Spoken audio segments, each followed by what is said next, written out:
Hi everybody, so I have a really quick tutorial on how to exfoliate our lips.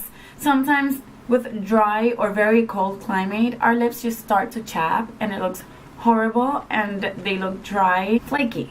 So this is a very quick tutorial on how we can exfoliate our lips so they can look very soft and hydrated, especially for those red lipsticks that look so horrible when our lips are dry.